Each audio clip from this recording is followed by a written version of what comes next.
ನಮಸ್ಕಾರ.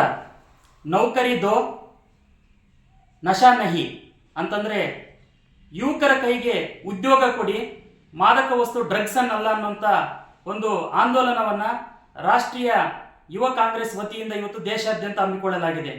ಭಾರತ ದೇಶದಲ್ಲಿ ಅಧಿಕಾರವನ್ನು ನಡೆಸ್ತಿರುವಂಥ ಕೇಂದ್ರದ ಬಿಜೆಪಿ ಸರ್ಕಾರ ಯುವಜನರಿಗೆ ಉದ್ಯೋಗವನ್ನು ಕೊಡ್ತೀವಿ, ನಿರುದ್ಯೋಗ ಸಮಸ್ಯೆಯನ್ನು ಬಗೆಹರಿಸ್ತೀವಿ ಅಂತೇಳಿ ಆಶ್ವಾಸನೆಯನ್ನು ಕೊಟ್ಟು ಅಧಿಕಾರಕ್ಕೆ ಬಂದು ಈಗ 3ನೇ ಟರ್ಮ್ ಬಂದಿದೆ.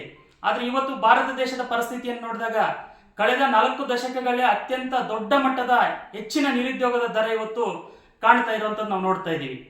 ಯುವಕರಿಗೆ ಉದ್ಯೋಗವನ್ನು ಕೊಡೋ ಬದಲಿಗೆ ಇವತ್ತು ನರೇಂದ್ರ ಮೋದಿ ನೇತೃತ್ವದ ಸರ್ಕಾರ ಇವತ್ತು ಡ್ರಗ್ಸು, ಮಾದಕ ವಸ್ತುಗಳು ಸುಲಭವಾಗಿ ಯುವಕರ ಕೈಗೆ ಸಿಗುವಂಥ ರೀತಿಯಲ್ಲಿ ಇವತ್ತು ಮಾಡ್ತಾ ಇದೆ.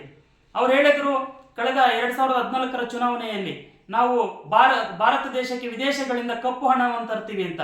ಆದರೆ ಭಾರತ ದೇಶಕ್ಕೆ ಕಪ್ಪು ಹಣವನ್ನು ಅವರು ತರಲಿಲ್ಲ, ಬದಲಿಗೆ ಇವತ್ತು ಡ್ರಗ್ಸ್ ಅನ್ನು ಇವತ್ತು ವಿದೇಶಗಳಿಂದ ಭಾರತಕ್ಕೆ ತರ್ತಾ ಇದ್ದಾರೆ. ಈ ಒಂದು ಸಮಸ್ಯೆಯಿಂದ ಇವತ್ತು ಯುವ ಜನರು ನಿರುದ್ಯೋಗದ ಸಮಸ್ಯೆಯಿಂದ ಇವತ್ತು ಸಮಾಜಘಾತಕ ಶಕ್ತಿಗಳಲ್ಲಿ ಮತ್ತು ಕ್ರಿಮಿನಲ್ ಆಕ್ಟಿವಿಟೀಸ್ನಲ್ಲಿ ತೊಡಗಿಸಿಕೊಂಡು, ನಶೆಯಲ್ಲಿ ತೊಡಗಿಸಿಕೊಂಡು ಇವತ್ತು ಭಾರತ ದೇಶದಲ್ಲಿ ಹಲವಾರು ಜನ ಯುವಕರು ತಮ್ಮ ಜೀವನಗಳನ್ನು ಹಾಳು ಮಾಡಿಕೊಂಡು ಅವರ ಕುಟುಂಬಗಳು ಕೂಡ ಇವತ್ತು ನಾಶ ಆಗುವಂಥ ಪರಿಸ್ಥಿತಿ ಇವತ್ತು ನಿರ್ಮಾಣ ಆಗಿದೆ. ಈ ಒಂದು ಸಮಸ್ಯೆಯ ವಿರುದ್ಧವಾಗಿ ಭಾರತ ದೇಶದ ಯುವಜನರಾಗಿರುವಂಥ ನಾವೆಲ್ಲರೂ ಕೂಡ ದೊಡ್ಡ ಮಟ್ಟದ ಆಂದೋಲನವನ್ನು ನಮ್ಮ ಫ್ಯೂಚರ್ಗೋಸ್ಕರ, ನಮ್ಮ ಬದುಕಿಗೋಸ್ಕರ ಇವತ್ತು ಹಮ್ಮಿಕೊಳ್ಳುವಂಥ ಈ ಯುವಜನರಿಗೆ ಆಗ್ತಿರುವಂಥ ಈ ಅನ್ಯಾಯ ಏನಿದೆ ಇದನ್ನು ಸರಿಪಡಿಸಬೇಕು ಅಂತೇಳಿ ನಾವು ಇವತ್ತು ಒಂದು ದೊಡ್ಡ ಮಟ್ಟದ ಆಂದೋಲನವನ್ನು ಕಟ್ಟಬೇಕಾಗಿದೆ. ಇಲ್ಲದಿದ್ದಂಥ ಪಕ್ಷದಲ್ಲಿ ಭಾರತ ದೇಶದಲ್ಲಿ 55% ಜನ ಯೂತ್ಸ್ ನಾವೇನಿದ್ದೀವಿ, ಈ ಯೂತ್ಸ್ಗೆ ಇವತ್ತು ನಾವು ಗಮನಿಸ್ತಾ ಇರುವಂಥದ್ದು ಡ್ರಗ್ಸ್ ಆಗಿರ್ಬೋದು, ಮಾದಕ ವಸ್ತುಗಳಾಗಿರುವಂಥದ್ದು, ಗಾಂಜಾ ಆಗಿರುವಂಥದ್ದು, ಇಂತಹ ಪ್ರಕರಣಗಳಲ್ಲಿ ಇವತ್ತು ಸಿಲುಕೊಂಡು ತಮ್ಮ ಜೀವನಗಳನ್ನು ಹಾಳು ಮಾಡ್ಕೊಂತ ಇರುವಂಥದ್ದು ನಾವು ನೋಡ್ತಾ ಇದೀವಿ. ಅದರ ಜೊತೆಗೆ ಇವತ್ತು ನಾವು ನೋಡಬಹುದು ಆನ್ಲೈನ್ನಲ್ಲಿ ಬೆಟ್ಟಿಂಗು, ಬೇರೆ ಬೇರೆ ರೀತಿಯಂಥ ಬೆಟ್ಟಿಂಗ್ ಆ್ಯಪ್ಗಳಿಗೆ ಇವತ್ತು ದಾಸರಾಗಿ ಇವತ್ತು ಎಷ್ಟೋ ಜನ ಯುವಕರು ಇವತ್ತು ಆರ್ಥಿಕವಾಗಿ ನಷ್ಟಗಳನ್ನು ಇವತ್ತು ಅನುಭವಿಸಿ, ಉದ್ಯೋಗ ಒಂದು ಕಡೆ ಇಲ್ದಿರ ಒಂದು ಆದಾಯವನ್ನು ಗಳಿಸಬೇಕು ಅನ್ನೋಂಥ ದುರಾಸೆಗಳಿಗೆ ಒಳಗಾಗಿ ಅವರಿಗೆ ಇವತ್ತು ಬೇರೆ ರೀತಿಯಲ್ಲಿ ಅಡ್ಡದಾರಿಗಳನ್ನು ಹಿಡಿದು ಬದುಕನ್ನು ಕಳೆದುಕೊಳ್ಳುವಂಥದ್ದು ಆಗ್ತಾ ಇದೆ. ಆದರೆ ಅಧಿಕಾರ ಮಾಡ್ತಿರುವಂಥ ಮೋದಿ ಸರ್ಕಾರ ಇವತ್ತು ಈ ಡ್ರಗ್ಸ್ ಮಾಫಿಯಾ ಏನು ದೇಶದಲ್ಲಿ ದೊಡ್ಡ ಪ್ರಮಾಣದಲ್ಲಿ ನಡೀತಾ ಇದೆ, ಇದನ್ನು ತಡೆಗಟ್ಟುವ ನಿಟ್ಟಿನಲ್ಲಿ ಅವರು ಕೆಲಸ ಮಾಡ್ತಾ ಇಲ್ಲ. ಬದಲಿಗೆ ಇವತ್ತು ಆನ್ಲೈನ್ ಬೆಟ್ಟಿಂಗ್ ಆ್ಯಪ್ಗಳ ಮೂಲಕ ಇವತ್ತು ಯುವಜನರ ಬದುಕು ನಾಶ ಆಗ್ತದೆ, ಇದನ್ನು ತಡೆಗಟ್ಟುವ ನಿಟ್ಟಿನಲ್ಲಿ ಅವರು ಕೆಲಸ ಮಾಡ್ತಾ ಇಲ್ಲ.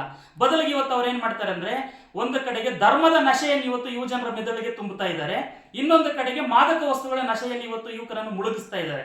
ಆದ್ರಿಂದ ನಾವು ಇವತ್ತು ಇಂಡಿಯನ್ ಯೂತ್ ಕಾಂಗ್ರೆಸ್ ಇವತ್ತು ಇಡೀ ದೇಶದಲ್ಲಿ ಇವತ್ತು ನಮ್ಮ ರಾಷ್ಟ್ರೀಯ ಅಧ್ಯಕ್ಷರಾಗಿರುವಂಥ ಉದಯ್ ಭಾನು ಚೀಬ್ರ ಮತ್ತು ನಮ್ಮ ರಾಜ್ಯ ಅಧ್ಯಕ್ಷರಾಗಿರುವಂಥ HS ಮಂಜುನಾಥ್ ಗೌಡರ ನೇತೃತ್ವದಲ್ಲಿ ಇವತ್ತು ಯುವಜನರಲ್ಲಿ ವಿನಂತಿಯನ್ನು ಮಾಡ್ತಾ ಇದ್ದೀವಿ. ನಮಗೆ ಇವತ್ತು ಭಾರತ ದೇಶದಲ್ಲಿ ಬದುಕಲಿಕ್ಕೆ ಬೇಕಾಗಿರುವಂಥದ್ದು ಉದ್ಯೋಗನೇ ಹೊರತು ನಮಗೆ ಇವತ್ತು ಡ್ರಗ್ಸ್ ಅಥವಾ ಯಾವುದೋ ಆನ್ಲೈನ್ ಬೆಟ್ಟಿಂಗ್ ಆ್ಯಪ್ಗಳು ಅಥವಾ ಇನ್ಯಾವುದೋ ಒಂದು ನಶೆ ಪದಾರ್ಥಗಳಲ್ಲ ಅನ್ನೋಂಥದ್ದನ್ನು ಇವತ್ತು ಈ ಕೇಂದ್ರದ ಬಿಜೆಪಿ ಸರ್ಕಾರಕ್ಕೆ ಮನವರಿಕೆ ಮಾಡಿಕೊಡ್ಬೇಕು.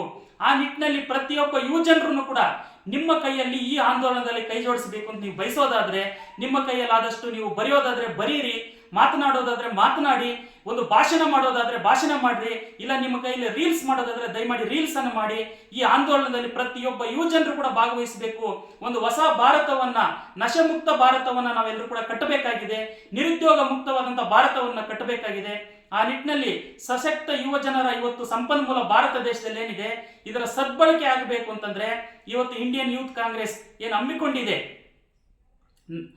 ನೌಕರಿ ದೋ ನಶೆ ನಹಿ ಎನ್ನುವಂತ ಈ ಆಂದೋಲನದಲ್ಲಿ ಪ್ರತಿಯೊಬ್ಬರು ಕೈ ಜೋಡಿಸಿ ಬೆಂಬಲಿಸಬೇಕು ಅಂತೇಳಿ ನಾನು ವಿನಂತಿಯನ್ನು ಮಾಡ್ತಾ ಇದ್ದೀನಿ.